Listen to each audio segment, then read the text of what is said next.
السلام علیکم ورحمۃ اللہ۔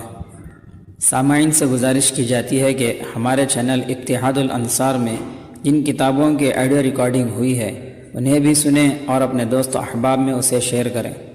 آپ کی آسانی کے لیے ان کے لنکس ڈسکرپشن میں دے دیے گئے ہیں، اور ہمارے چینل کو سبسکرائب کرنا نہ بھولیں۔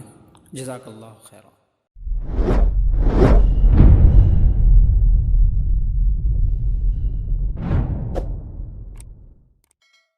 بسم اللہ الرحمن الرحیم۔ امام مہدی۔ پچھلے ویڈیو میں ظہور مہدی سے قبل کے حالات و واقعات کا تذکرہ ہوا۔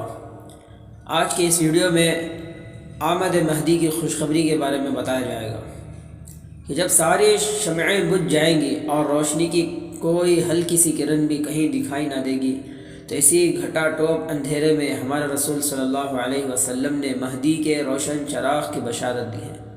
چنانچہ مسند احمد اور مسند ابو یعلا کی روایت ہے کہ میں تمہیں مہدی کی خوشخبری دیتا ہوں جو میری امت میں اختلافات و مصائب کے موقع پر بھیجا جائے گا۔ وہ زمین کو اسی طرح عدل و انصاف سے بھر دے گا جس طرح وہ ظلم و ستم سے بھر چکی ہوگی۔ صحابہ کرام کو مہدی کی خوشخبری دینے کی کیا وجہ ہے اور کیوں اتنے اہتمام سے رسول اللہ صلی اللہ علیہ وسلم نے ان کے سامنے امام عالی مقام کا تذکرہ کیا؟ اس کا پس منظر بیان کرتے ہوئے بر صغیر کے نابغہ روزگار محدث حضرت مولانا رشید احمد گنگوہی رحمۃ اللہ علیہ تحریر فرماتے ہیں کہ رسول اللہ صلی اللہ علیہ وسلم نے جب صحابہ کو اول ثانی ثالث تینوں قرنوں کی خیر و سلامتی سے آگاہ کیا تو وہ فوراً سمجھ گئے کہ حوادث و فتنے ان کے بعد ہی وقوع پذیر ہوں گے۔ چنانچہ انہیں اندیشہ ہوا کہ شاید قیامت ایک دم آ جائے گی اور مسلمانوں کو پتہ بھی نہ ہوگا، کیونکہ انہیں اپنے نبی کی امت سے حد درجہ تعلق تھا۔ اسی لیے انہیں افسوس ہونے لگا کہ اگر موت اس حال میں آئی کہ وہ دنیا داری میں مشغول ہوں تو ہمارے ان بھائیوں کا کیا بنے گا؟ رسول اللہ صلی اللہ علیہ وسلم نے ظہور مہدی کی خوشخبری سنا کر ان کے اسی اندیشے کو زائل کیا کہ اس وقت امت کی تعلیم و تزکیہ اور بدعات و خرافات سے اس کو پاک صاف کرنے کے لیے مہدی کھڑے ہوں گے، اور یہ امت خدا سے غافل اور دنیا داری میں ڈوب کر ختم نہیں ہوگی۔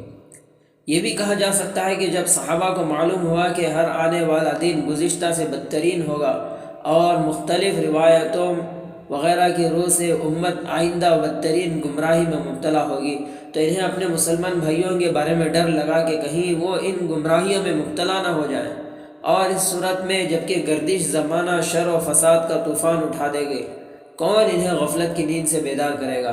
رسول اللہ صلی اللہ علیہ وسلم نے مہدی کے احوال بیان کر کے انہیں تسلی دی جو اس امت کے آخری مجدد ہے، اور اسی سے ان کے دور کا حال بطور دلیل جانا جا سکتا ہے، کیونکہ گمراہی کجی کے حد درجے ترقی کرنے، فتنوں کے ظاہر ہونے اور جہالت کے پھیل جانے کے باوجود اس زمانے میں ہادیوں کا ظہور اس بات کی واضح دلیل ہے کہ خیر کا عنصر ابھی بھی موجود ہے اور دینی تعلیم و سنت کی اشاعت جاری و ساری ہے، وہ بھی نہیں رکی۔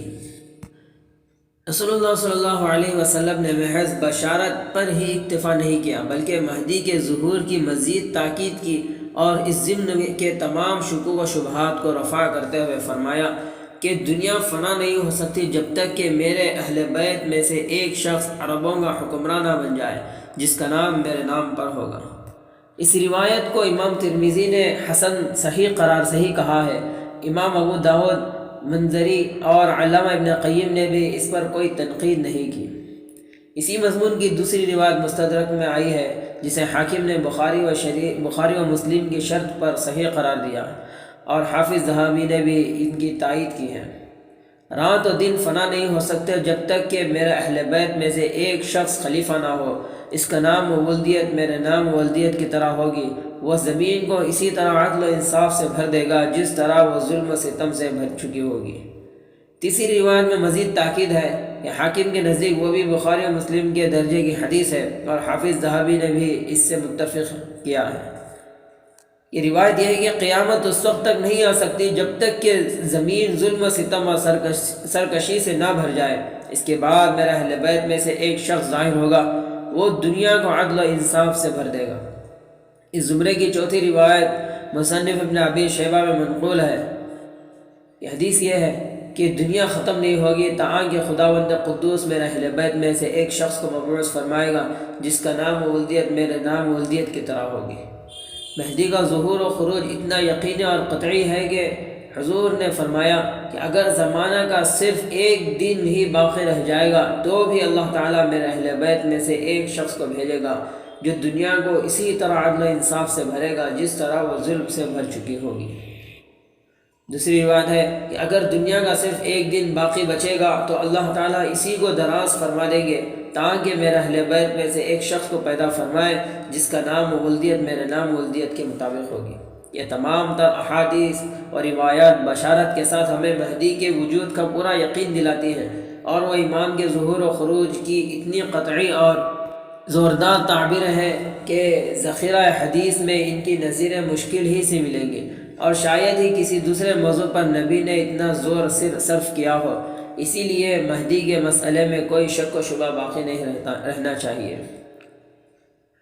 امام مہدی رسول اللہ صلی اللہ علیہ وسلم کی نسل یعنی اہل بیت کے خاندان سے ہوں گے، چنانچہ سنن ابو داؤد، ترمذی، مستدرک حاکم اور مصنف ابن ابی شیبہ کی تقریباً 15 صحیح روایتوں میں یہ مضمون مذکور ہے۔ ان کے متفرق ٹکڑے ہم ذیل میں نقل کرتے ہیں۔ نمبر 1، میرے اہل بیت میں ایک شخص ہوگا۔ نمبر 2، اللہ تعالیٰ میری نسل اور میرے خاندان سے ایک شخص کو اٹھائے گا۔ نمبر 3، اللہ تعالیٰ یقیناً میرے خاندان سے ایک شخص کو بھیجے گا۔ نمبر 4، مہدی میرے خاندان سے ہے۔ نمبر 5، مہدی مجھ سے ہے۔ نمبر 5، میرے اہل بیت میں ایک شخص ظاہر ہوگا۔ نمبر 6، میرے خاندان سے ایک شخص ظاہر ہوگا۔ نمبر 7، بنی ہاشم میں ایک شخص نکلے گا۔ نمبر 8، مہدی ہم سے یعنی اہل بیت کے خاندان سے ہے۔ یہ احادیث و روایات بتاتی ہیں کہ امام مہدی ہاشمی اور خاندان نبوت کے فرد ہوں گے، اس لیے فَإِنَّهُ مَنْ وُلِدَ عَبْدُ الشَّمْسِ والی روایت قطعاً صحیح نہیں۔ یقیناً وہ بنی امیہ کے عہد کی پیداوار ہے جسے بہت ہی فرصت کے ساتھ ذخیرہ حدیث میں شامل کیا گیا۔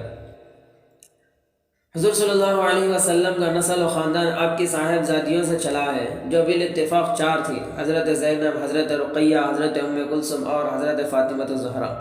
امام مہدی ان میں کس کی نسل سے ہوں گے؟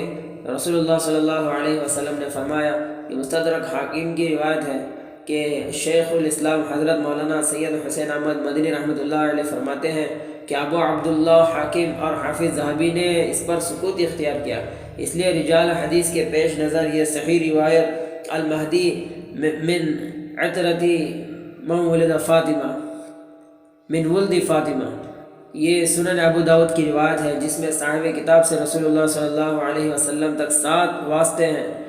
پہلے راوی احمد بن ابراہیم ہے۔ ابو داؤد کے علاوہ امام ابن ماجہ نے بھی اپنی تفسیر میں ان سے روایتیں لی ہیں۔ امام احمد بن حنبل اور یحییٰ بن معین رحمہ اللہ کے نزدیک وہ معتبر ہیں، اور ابن حبان نے بھی ان کو ثقات کے فہرست میں درج کیا۔ دوسرے راوی عبداللہ بن جعفر رقی ہیں، ابو حاتم نے ان کی توثیق کی ہے، اور ائمہ 6 نے بھی ان سے روایتیں لی ہیں۔ تیسرے ابو الملیح الحسن بن عمر ہے، یہ ابو داؤد، نسائی اور ابن ماجہ کے راوی ہیں۔ امام بخاری نے بھی تعلیقاً ان سے روایتیں لی ہیں۔ احمد بن حنبل، ابو حاتم، دارقطنی، ابو زرعہ، ابن حبان اور یحییٰ بن معین جیسے ائمہ جرح و تعدیل سے ان کی توثیق منقول ہے۔ چوتھے راوی زیاد بن بیان ہے جن کو امام نسائی اور ابن حبان نے ثقہ قرار دیا ہے۔ 5ویں کڑی کے طور پر یہاں علی بن نفیل کا نام آتا ہے جن کو ابو حاتم اور ابن حبان نے توثیق کی ہے۔ 6 سعید بن مسیب ہیں جو تمام متقدمین و متاخرین کے نزدیک بلا شبہ مسلم امام ہیں، اور ان کی دیانت و تقوی کی امت قرون اول سے آج تک قصیدے پڑھ رہی ہے۔ اس لیے شیخ الاسلام حضرت مولانا سید حسین احمد مدنی رحمۃ اللہ علیہ فرماتے ہیں کہ یہ حدیث بالکل صحیح ہے اور اس میں کسی قسم کا کوئی ضعف نہیں۔ اس زمرے کی تیسری روایت حضرت ام سلمہ رضی اللہ عنہا سے منقول ہے، فرماتی ہیں کہ رسول اللہ صلی اللہ علیہ وسلم نے مہدی کا ذکر کرتے ہوئے فرمایا، مہدی کا ظہور برحق ہے اور وہ فاطمہ کی نسل سے ہوں گے۔ یہ مستدرک حاکم کی روایت ہے۔ سنن ابو داؤد، مستدرک حاکم کی تینوں صحیح روایتیں یہی بتاتی ہیں کہ امام مہدی ہاشمی خاندان میں حضرت فاطمہ الزہرا رضی اللہ عنہا کی نسل سے ہوں گے، اور ان کا دوسری شاخوں سے تعلق نہ ہوگا۔ حضرت فاطمہ کے صاحبزادوں میں ہمیں 3 نام ملتے ہیں: حضرت حسن، حضرت حسین اور محسن۔ ان میں آخر الذکر کا انتقال تو بچپن ہی میں ہو گیا، جبکہ دو بڑے صاحبزادوں نے بڑی عمر پائی۔ فاطمی خاندان دراصل انہی حسنی اور حسینی دو کنبوں کا نام ہے۔ امام مہدی ان میں کس شاخ سے ہوں گے؟ حضرت علی رضی اللہ تعالیٰ عنہ سے منقول ہے کہ حضرت علی رضی اللہ تعالیٰ نے اپنے بیٹے حضرت حسن کو دیکھتے ہوئے کہا کہ میرا یہ بیٹا سردار ہے، اور حضور صلی اللہ علیہ وسلم نے اسے سید ہی کے لقب سے یاد کیا ہے۔ اس کی اولاد میں ایک شخص پیدا ہوگا، اس کا نام تمہارے نبی کی طرح محمد ہوگا۔ وہ عادات و اخلاق میں تو آپ کے مشابہ ہوگا، لیکن شکل و صورت میں مشابہ نہیں ہوگا۔ اس کے بعد حضرت علی رضی اللہ تعالیٰ نے حضور کا ارشاد اخیر تک نقل کیا کہ وہ زمین کو عدل و انصاف سے بھر دے گا۔ مہدی کا اخلاق نبی کا سا ہوگا، لیکن شکل مختلف ہوگی۔ عام طور سے شارحین نے حدیث کے الفاظ سے یہی سمجھا ہے، لیکن حضرت مولانا حبیب الرحمن اعظمی استاد دارالحدیث دیوبند اس مفہوم سے اختلاف کرتے ہوئے لکھتے ہیں، میرے نزدیک یہ ترجمہ درست نہیں ہے، کیونکہ ایک حدیث میں صراحت کے ساتھ مذکور ہے کہ خلیفہ مہدی شکل و صورت میں رسول اللہ صلی اللہ علیہ وسلم کے مشابہ ہوں گے۔ اس لیے اس حدیث کے پیش نظر مفعول کی ضمیر کا مرجع بجائے نبی کریم صلی اللہ علیہ وسلم کے حضرت حسن ہی ہے۔ حضرت مولانا کی رائے بلا شبہ وزنی ہے اور اسے رد کرنے کی کوئی بھی معقول دلیل موجود نہیں۔ اس لیے اب صحیح ترجمہ یہ ہوگا کہ امام مہدی اخلاق و عادتوں میں حضرت حسن کی طرح نرم و شفیق ہوں گے اور شکل و صورت حضور صلی اللہ علیہ وسلم سے ملتی ہوگی۔ حسنی خاندان فاطمی نسل اور نبوی خانوادے سے متعلق ہونے کے بعد اب مسئلہ آتا ہے کہ مہدی اور ان کے والد کا نام کیا ہوگا۔ تو اس سلسلے میں دیگر روایات کے علاوہ سنن ترمذی، ابو داود، مستدرک حاکم اور مصنف ابن ابی شیبہ کی صحیح روایتوں میں ہمیں دو جملے ملتے ہیں۔ پہلی روایت یواتی اسمہ اسمی، اور دوسری روایت یواتی اسمہ اسمی و اسم ابیہ اسم ابی، کہ ان کا نام میرے نام پر ہوگا، ان کا نام و ولدیت میری طرح ہوگی۔ حضور صلی اللہ علیہ وسلم کی طرح امام مہدی کا نام بھی محمد بن عبداللہ ہوگا، کیونکہ یہاں آپ کا حقیقی نام ہی مراد ہے، صفاتی نہیں۔ اس لیے بعض کتابوں میں امام مہدی کا نام جو احمد بن عبداللہ لکھا ہے وہ عقلاً و نقل کے خلاف اور مصنف کی لغزش سے ہے۔ اس کے علاوہ کچھ لوگوں نے امام مہدی کی والدہ کا نام آمنہ نقل کیا ہے، جو بلا شبہ غلط ہے۔ سید برنجی کی تصریح کے مطابق ذخیرہ حدیث ایسی کسی روایت سے آشنا نہیں ہے جس میں والدہ کے نام کی بھی تصریح ہو۔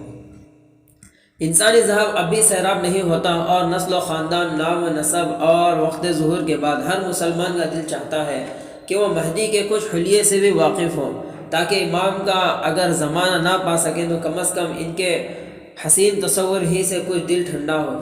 اس سلسلے میں پہلی چیز تو یہ ہے کہ موصوف قد و قامت اور اپنی جسمانی ساخت میں رسول اللہ صلی اللہ علیہ وسلم کی طرح فربا، قدرے لمبے اور ایک وجیح شخصیت کے حامل ہوں گے، جبکہ ان کے روئے مبارک کا تعارف مستدرک حاکم کی روایت میں اس طرح منقول ہے کہ ان کی ناک بلند و سطواں اور چہرہ روشن ہوگا۔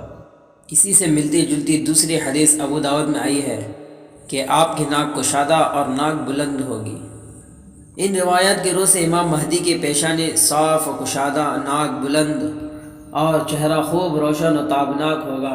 صحیح احادیث بس اتنا ہی بتاتی ہیں۔ اس کے علاوہ گندمی رنگ، داہنے رخسار میں ایک بڑا تل اور زبان میں ثقل کا تذکرہ ان روایتوں میں ملتا ہے، جن کی سند منقطع اور موقوف ہے، یا ان کے راوی اتنے کمزور ہیں کہ اسماء و رجال کی روشنی میں ان پر بالکل اعتماد نہیں کیا جا سکتا۔ حضرت ام سلمہ رضی اللہ عنہا کے حوالے سے سنن ابو داود کی صحیح روایت میں مروی ہے کہ وہ شخص مدینہ منورہ کا ہوگا۔ یہ تصریح دوسری روایتوں میں بھی منقول ہے، اس لیے ابن عدی کی الکامل میں جو روایت ملتی ہے کہ امام مہدی یمن کی ایک بستی قرعہ کے باشندے ہوں گے، وہ بالکل موضوع اور بے بنیاد ہے۔ اس طرح حقیقت کا انکشاف یہ ہے کہ امام احمد بن حنبل، ابن ماجہ، ابو بکر ابن ابی شیبہ اور امام بیہقی رحمہ اللہ نے اپنی اپنی سندوں سے حضرت علی کی ایک مرفوع روایت نقل کی ہے، جس میں حضور صلی اللہ علیہ وسلم نے فرمایا، المہدی منا اہل بیت یصلح اللہ تعالی فی لیلۃ، کہ مہدی میرے خاندان سے ہوں گے، خداوند قدوس ایک ہی رات میں ان کو ہادی و مہدی بنا دے گا۔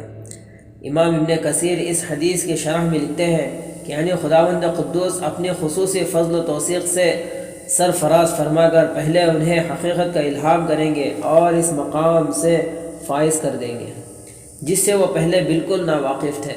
مصر کے نامور عبقری محدث احمد شاکر فرماتے ہیں کہ روایت کی سند بالکل صحیح ہے۔ شیخ الاسلام حضرت مدنی بھی اس رائے کی تصدیق کرتے ہوئے لکھتے ہیں کہ لا غبار علیہ، حدیث میں کوئی جھول نہیں۔ معروف عالم حضرت مولانا بدر عالم میرٹھی نے ترجمان السنہ میں حدیث باب کی بہت ہی عمدہ اور دل نشین تشریح کی ہے۔ یہ ذیل میں ہم اسے نقل کرتے ہیں۔ ایک عمیق حقیقت اس سے حل ہو جاتی ہے اور وہ یہ ہے کہ یہاں پر بعض ضعیف الایمان قلوب میں یہ سوال اٹھ سکتا ہے کہ حضرت امام مہدی ایسی کھلی ہوئی شہرت رکھتے ہیں تو پھر ان کا تعارف عوام و خواص میں کیسے مخفی رہ سکتا ہے؟ اس لیے مصائب العالم کے وقت ان کے ظہور کا انتظار معقول معلوم نہیں ہوتا، لیکن اس لفظ نے یہ حل کر دیا کہ یہ صفات خواہ کتنے ہی اشخاص میں کیوں نہ ہو، لیکن ان کے وہ باطنی تصرفات اور روحانیات مشیت الہی کے تحت اوجھل رکھی جائے گی، یہاں تک کہ جب ان کے ظہور کا وقت آئے گا تو ایک ہی شب کے اندر ان کے اندرونی خصوصیات منظر عام پر آ جائیں گی۔ گویا یہ بھی ایک کرشمہ قدرت ہوگا کہ ان کے ظہور کے وقت سے قبل کوئی شخصیت ان کو پہچان نہ سکے گی، اور جب وقت آئے گا تو قدرت الہیہ شب بھر میں وہ تمام صلاحیتیں ان میں پیدا کر دے گی جن کے بعد ان کا امام مہدی ہونا ایک نابینا پر بھی منکشف ہو جائے گا۔ مہدی کے ظہور سے پہلے حجاز مقدس والی کی موت واقع ہوگی اور جانشین کے تقریر پر مدینہ منورہ میں اختلاف اٹھ کھڑا ہوگا۔ امام کے منظر عام پر آنے سے قبل ظہور پذیر ہونے والے تمہیدی واقعات کے ضمن میں ہم پیچھے ذکر کر چکے ہیں کہ ملک شام میں عیسائیوں سے مقابلہ کرتے ہوئے بادشاہ اسلام شہید ہو جائے گا اور نصارہ خیبر تک اپنی حکومت پھیلا دیں گے۔ اس بادشاہ کی تعیین یہاں غور و فکر کا موضوع ہے کہ آیا شامی سرزمین پر شہادت کا جام پینے والا ہی حجاز کا فرما روا ہے یا اس سے الگ وہ حرمین شریفین کا کوئی دوسرا حکمراں ہے جس کی وفات ہی مہدی کے ظہور کا پیش خیمہ ہوگی؟ صحیح صورتحال کا علم تو اللہ ہی زیادہ جانتا ہے، لیکن بعض آثار و قرائن کی بنیاد پر ہمارا اندازہ ہے کہ یہ کوئی الگ شخصیت نہیں بلکہ حجاز مقدس ہی کا فرما روا ہے جو اسلام کی پاسبانی کرتے ہوئے بالآخر اپنے خون کا آخری قطرہ تک بہا دے گا، اور اس پہاڑ کے ہٹتے ہی امت پر خطرات و حادث کے ایسے بادل گھر آئیں گے کہ دوسرے خطوں کا تو ذکر ہی کیا، اب حرمین شریفین کو بھی دشمنوں سے بچانا کسی کرشمے اور معجزے سے کم نہ ہوگا۔ ایک طرف تمام عیسائی متحد ہو کر مدینہ پر آخری حملہ کرنے کے لیے خیبر کے دروازے کھٹکھٹا رہے ہوں گے، تو دوسری جانب سفیانی کا لشکر آگ و خون کا طوفان اٹھا کر جزیرۃ العرب کے لیے سنگین چیلنج کی صورت اختیار کر چکا ہوگا، جبکہ تیسری سمت یہودیت اسلام کا قلع و قمع کرنے کے لیے اپنی تمام تر توانائیوں کو محفوظ و یکجا کر رہی ہوگی۔ ان تینوں طاقتوں کے برعکس مسلمان تمام وسائل سے تہی دست ہوں گے۔ تاریخ اسلام کا یہ بلا شبہ سب سے خطرناک وقت ہوگا، اور اسی نازک موڑ پر عالم اسلام کو حزم و تدبر سے لیس ایک جری قیادت کی تلاش ہوگی۔ ظہور مہدی کے پس منظر میں ہم یہ بھی واضح کر چکے ہیں کہ شام نے عیسائیوں کے ہاتھوں شکست کھانے کے بعد اپنے شہید قائد کے جھنڈے تلے لڑنے والے تمام مجاہدین مایوس ہو کر مدینہ کا رخ کریں گے، اور مہدی کا خیال وہاں سب سے پہلے انہی درد مندوں کے ذہن میں آئے گا جو عیسائیت کے عروج اور اسلام کی پسپائی پر کرب و اضطراب سے ماہی بے آب کی طرح تڑپ اٹھیں گے۔ امام موصوف اس وقت اپنے آبائی وطن مدینہ منورہ ہی میں ہوں گے، اور یہ کرات جب وہ سو کر اٹھیں گے تو ان کی تمام روحانی صلاحیتیں اور باطنی تصرفات اچانک اس طرح انگڑائی لیں گے کہ صبح ان کے دل و دماغ کی حالت ہی کچھ اور ہوگی، اور وہ بڑی حد تک اپنی حقیقت کا ادراک کر لیں گے۔ مدینے والوں کو تو پہلے ہی سے ان کی تلاش ہوگی، وہ اس خوف و ڈر سے فوراً مکے کا رخ کریں گے کہ اہل نظر تاڑ کر کہیں خلافت کا بار گراں ان کے کاندھوں پر نہ ڈال دیں۔ چنانچہ ابو داؤد کی صحیح روایت میں منقول ہے کہ حضرت ام سلمہ رضی اللہ عنہ کہتی ہیں کہ رسول اللہ صلی اللہ علیہ وسلم نے فرمایا کہ ایک خلیفہ کی وفات پر مدینے میں اختلاف شروع ہوگا تو ایک شخص مہدی وہاں سے مکے کا رخ کرے گا، لیکن مکے کے کچھ حضرات انہیں پہچان کر ان کے پاس آئیں گے اور انہیں بااصرار باہر نکال کر بیت اللہ میں حجر اسود اور مقام ابراہیم کے درمیان ان کے ہاتھ پر بیعت لیں گے۔ حضرت ام سلمہ کی دوسری روایت میں جو مسند احمد، طبرانی اوسط، مسند ابو یعلا، المنار المنیف اور سنن ابو داود میں منقول ہے کہ حضور صلی اللہ علیہ وسلم نے فرمایا کہ خلیفہ کی موت پر اختلاف ہوگا، خاندان بنی ہاشم کا ایک شخص یہ دیکھ کر مدینے سے مکہ چلا جائے گا، مبادا لوگ مجھے خلیفہ نہ بنا دیں۔ اہل مکہ تلاش کر کے انہیں بااصرار ان کے گھر سے باہر نکلنے کی زحمت دیں گے اور پھر حجر اسود اور مقام ابراہیم کے درمیان بٹھا کر ان کے ہاتھ پر بیعت کریں گے۔ اسی سے ملتی ہوئی ایک اور روایت حضرت ابو قتادہ رضی اللہ تعالیٰ عنہ سے ہے کہ حضور صلی اللہ علیہ وسلم سے نقل کیا، ایک شخص یعنی مہدی سے حجر اسود اور مقام ابراہیم کے درمیان بیعت کی جائے گی۔ حدیث کے تمام رجال قابل اعتماد ہیں، اس لیے ابو عبداللہ حاکم کہتے ہیں کہ بخاری اور مسلم کے درجے کی حدیث ہے۔ تین احادیث یہی بتاتی ہیں کہ قدرت کو جب امام مہدی کا ظہور مقصود ہوگا تو انہیں مدینہ منورہ سے نکال کر وہ بیت اللہ کے جوار میں کھینچ لائے گی، تاکہ جس سرزمین سے دین و توحید کا آواز بلند ہوا، اسی مبارک خطے سے تجدید دین اور احیاء اسلام کی سب سے عظیم تحریک شروع ہو۔ بعض ضعیف روایات جن کی سند میں ابن لہیعہ جیسے کمزور راوی ہیں میں منقول ہے کہ جمرہ عقبہ میں حجاج کے کشت و خون کے بعد اطراف عالم سے علماء مہدی کی تلاش میں مکہ پہنچیں گے اور سب مل کر انہیں ڈھونڈ نکالیں گے، لیکن امام مہدی ان سے چھپ کر مدینہ پہنچ جائیں گے۔ یہ لوگ بھی ان کے تعاقب میں مدینہ کی راہ لیں گے، اب امام مکہ آ جائیں گے۔ ایسا تقریباً 3 مرتبہ ہوگا، بالآخر انہیں حجر اسود اور مقام ابراہیم کے درمیان پکڑ کر یہ ان کے ہاتھ پر خلافت کی بیعت کریں گے۔ ابن لہیعہ ہی کی دوسری روایت میں منقول ہے کہ حضرت مہدی حضور صلی اللہ علیہ وسلم کے جھنڈے، تلوار اور آپ کے قمیص لے کر ظاہر ہوں گے۔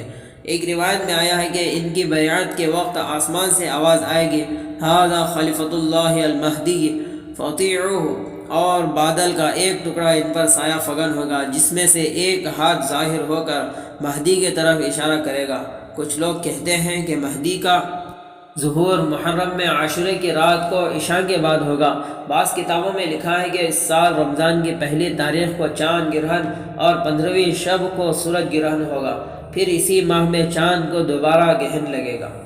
مہدی کے موضوع پر لکھی جانے والی کتابوں میں ساری روایتیں موجود ہیں، کیونکہ ہم نے اپنی کتاب میں صرف صحیح احادیث کا التزام کیا ہے، اس لیے یہاں یہ تصریح کرنا ضروری ہے کہ یہ سب ضعیف، مقطوع اور موضوع روایتیں ہیں جن کی کسی صورت تصدیق نہیں کی جا سکتی۔ خصوصاً مہدی کا جل دے کر مدینہ بھاگ جانا تو ان پر ایسا بھونڈا الزام ہے جو روایت گڑھنے والے کی کم عقلی کا پتہ دیتا ہے۔ اتنا بڑا ولی کامل اور مجدد اعظم جس کے دیدار کی صحابہ و تابعین نے تمنا کی ہو، جھوٹ بول کر علماء کو دھوکہ دے کر ہرگز تسلیم نہیں۔ اس لیے اسی طرح مہدی کا حضور صلی اللہ علیہ وسلم کی قمیض، جھنڈا اور تلوار کے ساتھ ظہور کرنا ہمارے نزدیک خالص کسی فرقے کا تخیل ہے جو یقیناً اسی فرقے کی کتابوں سے لیا گیا ہے۔ ان فرقوں کی روایت میں ان چیزوں کے علاوہ قرآن کریم کے اصل نسخے کا بھی ذکر ہے، جبکہ یہاں راوی نے چالاکی کا ثبوت دیتے ہوئے اسے حذف کر دیا۔ ہم پوچھتے ہیں کہ یہ چیزیں مہدی کو کہاں سے دستیاب ہوں گی؟ کیا ان کی نسل میں قرن اول سے یہ محفوظ چلی آ رہی ہے؟ اگر ایسا ہے تو اس دعوے کی کوئی ٹھوس دلیل چاہیے۔ آگے شب عاشوراء میں مہدی کا ظہور ہونا، آسمان سے ھذا خلیفۃ اللہ المہدی کی آواز آنا اور بادلوں میں سے ہاتھ نکل کر ان کی طرف اشارہ کرنے کا جو تذکرہ ہے وہ اتنے کمزور اور غیر معتبر راویوں کی حکایتیں ہیں کہ محدثین کے اقوال کی روشنی میں ان پر بالکل اعتماد نہیں کیا جا سکتا۔ جبکہ چاند اور سورج گرہن کی داستانیں حدیث رسول نہیں بلکہ وہ محمد بن علی کا قول ہے جو بلا شبہ ایک مجہول راوی ہے۔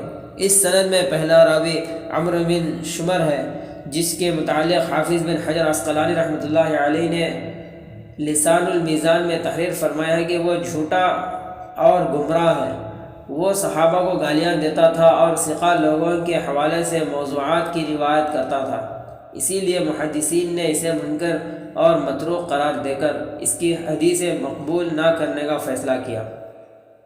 اسی طرح دوسرا راوی جابر بھی یہاں مجہول ہے اور اس کی شخصیت سے متعلق کوئی علم نہیں، اس لیے روایت پائے اعتبار سے گر جاتی ہے اور مہدی کے باب میں ہم اسے کبھی قبول نہیں کر سکتے۔ ہاں البتہ علماء کا مہدی کو ڈھونڈنا اور طواف کرتے ہوئے انہیں پہچان لینا بڑی حد تک سمجھ میں آتا ہے، کیونکہ صحیح حدیث کے حوالے سے ہم پیچھے نقل کر چکے ہیں کہ وہ مدینے سے بھاگ کر مکہ آئیں گے اور خلافت سے بچنے کے لیے وہیں قیام پذیر ہوں گے۔ ظاہر ہے کہ بیت اللہ کے جوار میں آ کر وہ طواف تو ضرور کریں گے، پھر ادھر مکے والے بھی اہل مدینہ کی طرح ان کی متلاشی ہوں گے، اس لیے نظر پڑتے ہی اہل بصیرت تاڑ لیں گے، لیکن ابھی کچھ تردد کی بنیاد پر شاید فوراً ملاقات نہ ہوگی۔ پھر غور و فکر کے بعد جب انہیں یقین کامل ہو جائے گا تو آپ کو ڈھونڈتے ہوئے قیام گاہ تک پہنچیں گے اور باصرار بیت اللہ میں لا کر حجر اسود اور مقام ابراہیم کے درمیان ان کے ہاتھ پر بیعت کریں گے۔ چنانچہ مستدرک حاکم میں محمد بن الحنفیہ سے روایت ہے کہ انہوں نے فرمایا کہ ہم ایک مرتبہ حضرت علی رضی اللہ تعالیٰ عنہ کی مجلس میں بیٹھے تھے کہ ایک شخص نے ان سے مہدی کے بارے میں سوال کیا۔ حضرت نے مذاقاً فرمایا دور ہو، پھر ہاتھ سے اشارہ کرتے ہوئے کہا کہ مہدی بالکل آخر میں ظاہر ہوں گے اور اس وقت اتنی بے دینی ہوگی کہ اللہ کا نام لینا ہی گردن زنی جرم ہوگا۔ ظہور مہدی کے وقت خداوند قدوس بادل کے ٹکڑوں کی طرح آنن فانن مخلصین کی چھوٹی چھوٹی جماعتوں کو ان کے ارد گرد اکٹھا کر دے گا اور ان کے دلوں کو باہم جوڑ دیا جائے گا۔ وہ نہ کسی سے خائف ہوں گے اور نہ ہی کسی کو دیکھ کر خوش ہوں گے۔ بیعت کرتے ہوئے بالکل نہ ڈریں گے اور مہدی کے مل جانے پر ان میں فخر و اکڑ پیدا نہ ہوگی، بلکہ گوہر مقصود کی بازیابی کے بعد میں مقصد کی دہن سوار ہو جائے گی۔ مہدی کے گرد سب سے پہلے اکٹھا ہونے والوں کی تعداد اصحاب بدر اور اصحاب طالوت کی طرح 313 ہوگی، جنہوں نے حضرت طالوت کے ہمراہ نہر اردن کو پار کیا تھا۔ وہ صحابہ کو چھوڑ کر اگلے پچھلے تمام لوگوں سے افضل ہوں گے۔ حضرت ابو طفیل کہتے ہیں کہ محمد ابن الحنفیہ نے پوچھا کیا تم اس جماعت میں شریک ہونا چاہتے ہو؟ میں نے کہا جی۔ تو انہوں نے بیت اللہ کے 2 ستونوں کی جانب اشارہ کرتے ہوئے فرمایا خلیفہ مہدی کا ظہور انہی کے درمیان ہوگا۔ اس پر ابو طفیل نے کہا بخدا میں یہاں سے تا حیات جدا نہ ہوں گا۔ راوی کہتے ہیں کہ ایسا ہی ہوا اور ان کی وفات مکے ہی میں ہوئی۔ ابو عبداللہ حاکم کہتے ہیں کہ یہ بخاری اور مسلم کے درجے کی حدیث ہے۔ جرح و تعدیل کے مسلم امام حافظ ذہبی کو اس رائے سے پورا اتفاق ہے اور شیخ الاسلام حضرت مدنی بھی اسے بالکل صحیح سمجھتے ہیں۔ حیات مہدی کے ضمن میں آگے ہم احادیث نقل کریں گے جن کے مطابق ظہور کے بعد ان کی عمر 7 یا 9 سال ہوگی اور اسی مختصر وقت میں انہیں پوری دنیا کو فتح کر کے ہر جگہ اسلام کی حقانیت کے جھنڈے گاڑنے ہیں۔ سامعین ذرا غور فرمائیں، کیا اسباب کی دنیا میں یہ عجوبہ ممکن ہے؟ جبکہ اس سے زائد عرصے تو ایک بہت محدود انقلاب کی تمہید میں لگ جاتا ہے اور برسہ برس کی عرق ریزی کے بعد کہیں جا کر بڑی مشکل سے انقلاب کی شروعات ہوتی ہے۔ پھر آخر مہدی اتنی کم مدت میں اتنا بڑا انقلاب کیسے لے آئیں گے کہ دنیا کا کوئی گوشہ ان کے دست قابو سے باہر نہ رہ سکے گا۔ کرامت کے منکر جو چاہے کہیں، لیکن اسلاف کے دامن میں پناہ لینے والا ایک صحیح العقیدہ مسلمان تو بہرحال اس گتھی کا حل بھی حدیث رسول ہی میں ڈھونڈے گا۔ چنانچہ بخاری مسلم کی روایت ہے کہ میری امت میں ایک ایسی جماعت ہر زمانے میں موجود رہے گی جو اللہ کی تائید و نصرت سے حق پر ڈٹی ہوگی۔ اسلام کے دشمن قیامت تک اس کا کچھ نہ بگاڑ سکیں گے۔ حدیث کے ذیل میں منقول احمد بن حنبل، علی بن مدینی اور امام بخاری کی تمام تشریحات کی توجیہ کر کے بعض محققین بہت زور لگا کہتے ہیں کہ یہاں صرف مجاہدین مراد ہیں جو اللہ کے راستے میں دشمنوں سے جہاد کرتے ہیں۔ تو گویا یہ روایت الجہاد ماضٍ الی یوم القیامہ کی عملی تفسیر ہے، یعنی دشمن مجاہدین کو روکنے کی پوری کوشش کریں گے لیکن وہ ان تمام ہتھ کنڈوں کے باوجود بڑھتے اور پھیلتے ہی جائیں گے۔ مخالفین کی کوئی چال بھی کارگر نہ ہوگی۔ روایت کی دوسری معتبر سند میں یہ بھی تصریح ہے کہ اس جماعت کا آخری دستہ دجال سے جہاد کرے گا۔ دوسری قابل اعتماد احادیث ہمیں صاف بتاتی ہیں کہ یہ مہدی ہی کی فوج ہوگی جو مسیح ابن مریم کی قیادت میں یہودیوں سے آخری معرکہ لڑے گی۔ نتیجہ یہ نکلا کہ امت میں جہاد کبھی موقوف نہیں ہوگا اور مجاہدین کی یہ آخری جماعت ہی مہدی کا لشکر ہوگی۔ اب موجودہ عالمی صورتحال کا ذرا سرسری جائزہ لیجیے کہ جہاد افغانستان کے بعد یہ جماعت بڑی تیزی سے پوری دنیا میں پھیل گئی۔ دشمن دہشت پسند، انتہا پسند، رجعت پسند، بنیاد پرست اور نہ جانے کتنی گالیاں دے کر اسے دبانے کی مسلسل کوشش کر رہی ہے، لیکن یہ طائفہ منصورہ ہے کہ برابر آگے ہی بڑھ رہا ہے اور دجال سے دو ہاتھ کرنے کے لیے اب وہ پوری طرح تیار ہے۔ اگر کچھ کمی ہے تو وہ صرف ایسے عبقری قائد کی جو بکھرے ہوئی امت کی شیرازہ بندی کر کے سیسا پلائی دیوار کی طرح اسے دشمنوں کے مقابل ایک پلیٹ فارم پر لا کھڑا کرے۔ امام مہدی امت کی اسی اہم ضرورت کو پورا کریں گے۔ انہیں انقلاب کا ابتدائی کام کرنا نہیں پڑے گا جس کے لیے طویل مدت درکار ہوگی، بلکہ یہ تمام انتظامات تو پہلے ہی مکمل ہو چکے ہوں گے۔ وہ صرف قیادت کے اخلاق کو پر کرنے کے لیے دنیا میں مبعوث ہوں گے۔